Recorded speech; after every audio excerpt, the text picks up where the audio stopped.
Hey guys, welcome back to Welding with Mr. Sapanic.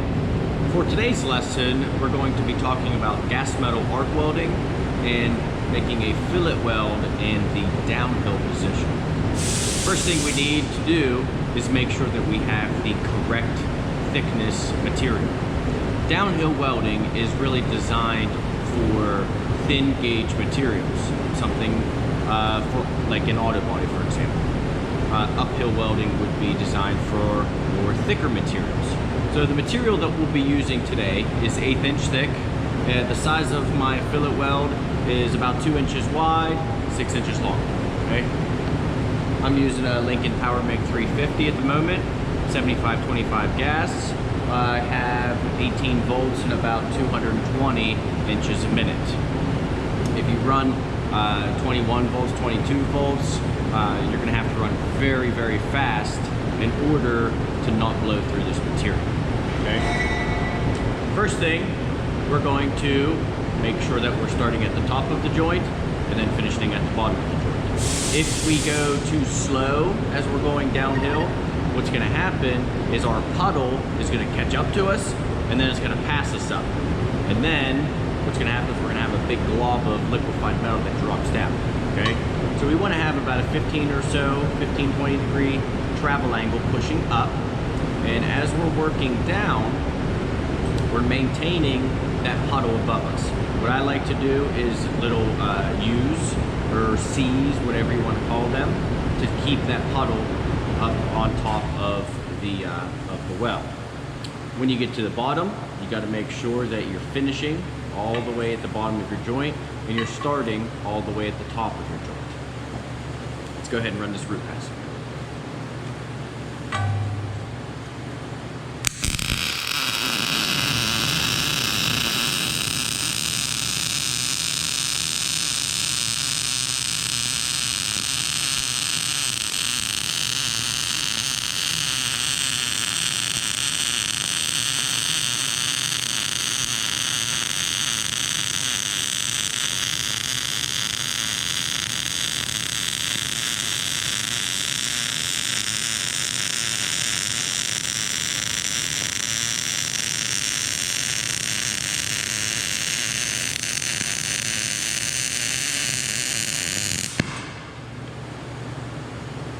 Okay, pass number one. Notice how the bottom of our weld is cherry red and the top is not. When you guys are welding on this, especially this thin gauge material, as soon as you start welding up here at the top, what's happening is that heat is traveling down with you. So now by the time you get to the end of your weld, which is down here at the bottom, you have almost doubled the amount of heat input because that heat affected zone is following you down. Now we have our first weld directly in the center, holding these two together. This is very important because if you have more weld on one side than the other, then you have a good chance that your weld could fail. You have a good chance to maybe catch a little bit of porosity on one of the toes of your weld, have some undercut. I mean, there's a whole bunch of different things that can happen. So now what we're going to do, we're going to take this single weld here, we're going to split it into two welds. So we're going to take one, we're going to put two right on top of that one.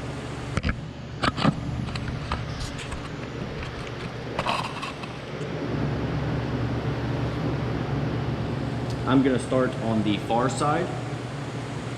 You could start on the inside if you would like, but the rule of thumb is if these were two different thickness materials, then you would always want to start on the thicker material, working your way to the thinner material, but since they're the same thickness, if you want to start on the right, work your way to the left, or if you want to start on the left, work your way to the right, perfectly fine.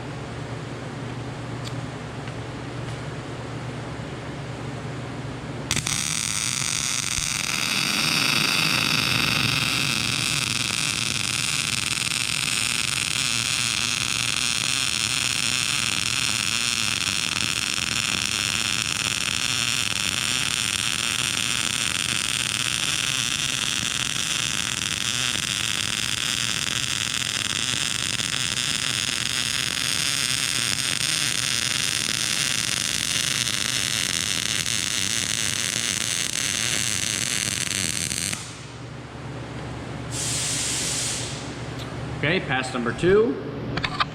Notice how that bottom half is very cherry red. We don't have to go as fast as we can. We go as fast as we can, that puddle's going to get hotter and hotter each time we make that weld. So now if you look, you can see that we've taken at least half of that previous weld away. That's what you want. So now what we're gonna do is we're gonna come in here, we're gonna put a weld tying this weld that we just made into this material.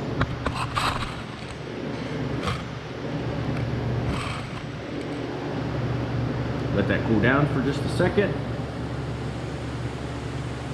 Our angle is going to go from pointing towards this material. We're going to adjust our angle back over to this side, so to this material. Now I'm in a little bit of a weird situation, so I have to take my welding gun here and turn it sideways. It's a little uncomfortable, but rather than resetting it up, I can just turn this sideways. That way I can make sure that I get all the way to the bottom of the table. If I stayed like this, what's going to happen is I'm adjusting my rod angle, and my rod angle is going to be incorrect by the time I get to the bottom of the weld. Here we go.